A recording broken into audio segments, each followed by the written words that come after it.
Hello there folks, my name is Spoonks and welcome back to another episode of Box Office Chat. This is the show where I break down the top 5 domestic box office results, see where each movie landed, and see how well each movie did. So let's get started. Number 5 was Air, making $7.8 million this weekend, adding to a domestic total of $33 million and a worldwide total of $54 million. So as far as a movie skewing towards an older audience, it did pretty much about on par. It just held 46% from last weekend, which is a very solid hold given the type of audience this is going for.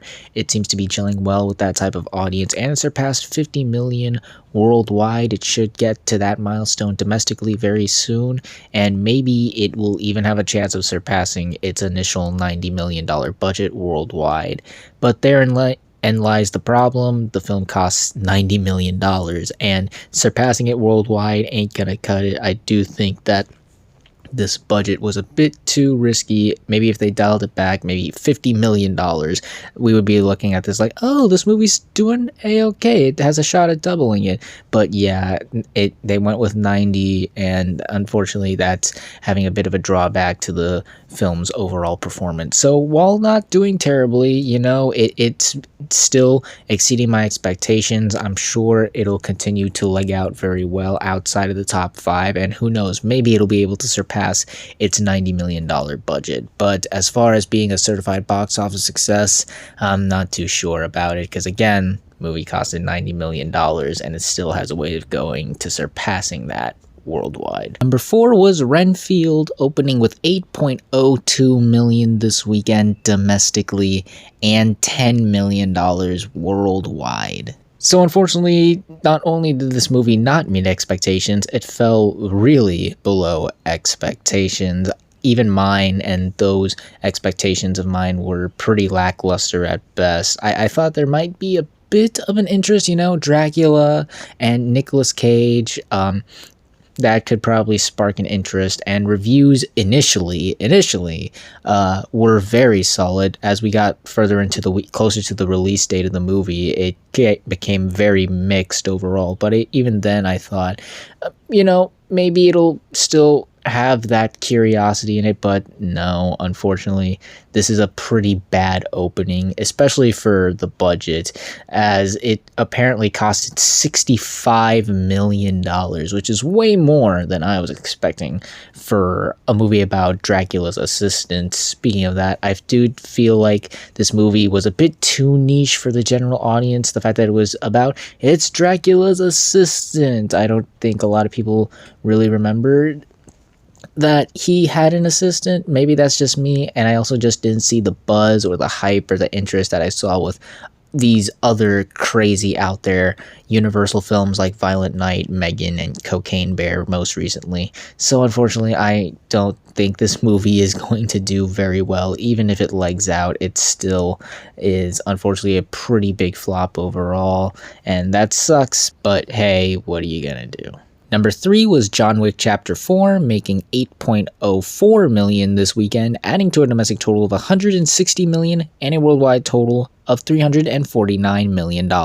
Yet another tight race between John Wick and another feature film. I'm honestly surprised a lot of these movies are putting up so much stiff competition against John Wick, but even with that stiff competition, John Wick is still able to prevail, still holding strong. It is officially now become the highest grossing John Wick film of all time worldwide. Domestically, it's still $15 million away from that milestone, but I do believe, given how strong it's holding even amongst the stiff competition it is facing, I think it'll get there, not by a wide margin, but still it'll be able to top the last film for sure.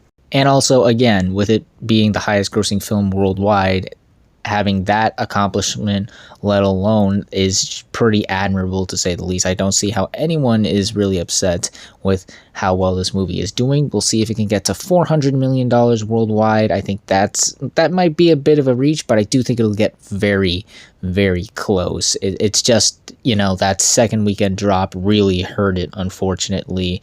Very unexpected, but again, what can you do? And at the very least, it is still a huge success. It has pretty much tripled its $100 million budget. A huge win for Lionsgate. Can't see them being upset over these results. Number 2 was The Pope's Exorcist, opening with $9 million this weekend domestically and $36 million worldwide. Pretty much one of the biggest surprises of the box office this weekend, to me at least, was the fact that this movie was able to surpass John Wick and Renfield. I was not expecting that at all, maybe because it's a horror film and that's been doing really hot right now, but even then, these aren't the best numbers. It still came in below Knock at the Cabin, Megan, and Scream 6, and I'm not too sure about how this movie is going to lay out, especially since there's another big horror movie coming out this weekend, which we'll get to in a moment. However, this is not a disaster. This is not something like Renfield, as they were able to keep the budget minimal. Again, it's a horror movie, so don't expect the biggest budget out there. But the movie only costed $18 million, and worldwide it's already at $36 million. So I think it's safe to say that this movie is headed in the right direction. It's definitely gonna make a profit. It's gonna be a pretty decent success for itself worldwide. I just don't see that same success happening to this movie domestically. But a success is a success, and this movie is certainly starting to look like it's gonna be a pretty decent success at the box office, which you can't complain about, really.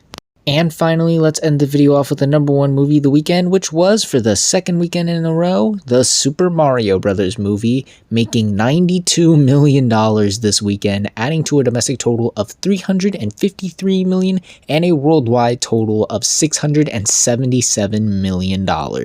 Folks, I haven't seen a blockbuster hold this well since, in its second weekend, mind you, since Top Gun Maverick. Folks, let me break this down for you. Initially, the estimates were that this movie made $87 million, which in and of itself is still pretty huge, a pretty solid 41% hold.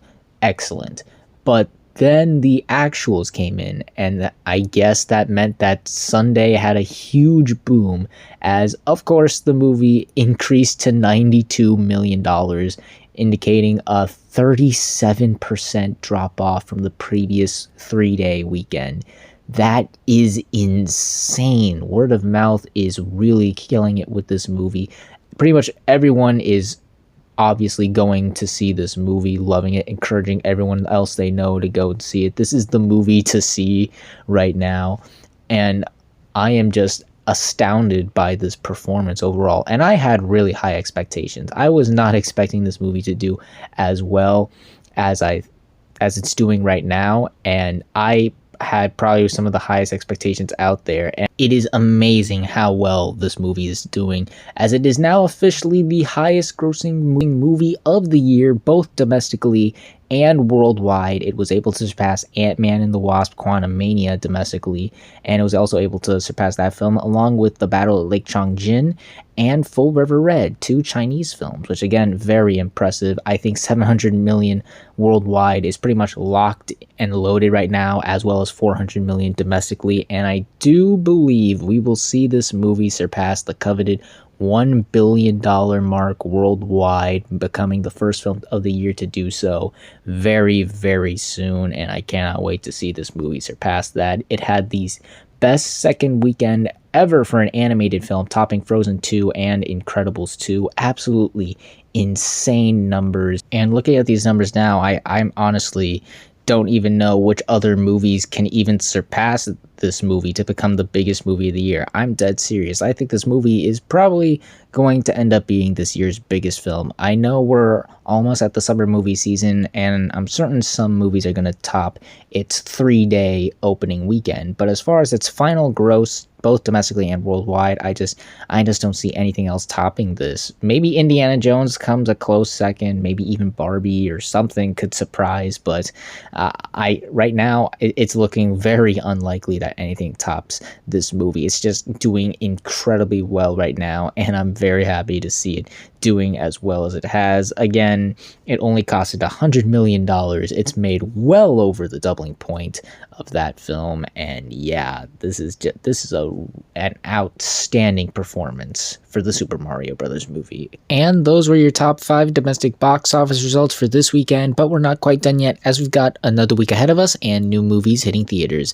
And this weekend we only really have one new major wide release, that film being Evil Dead Rise.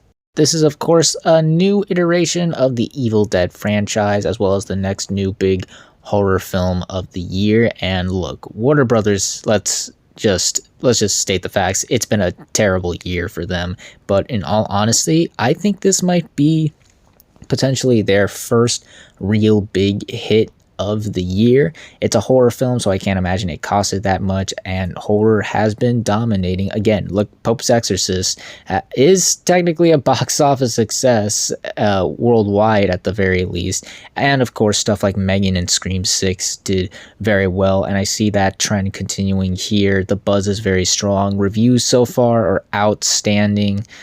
Probably the only thing holding it back is maybe the marketing. I haven't seen too much promotion for it, but then again, Warner Brothers has literally no money, so I guess you can excuse the marketing on that aspect.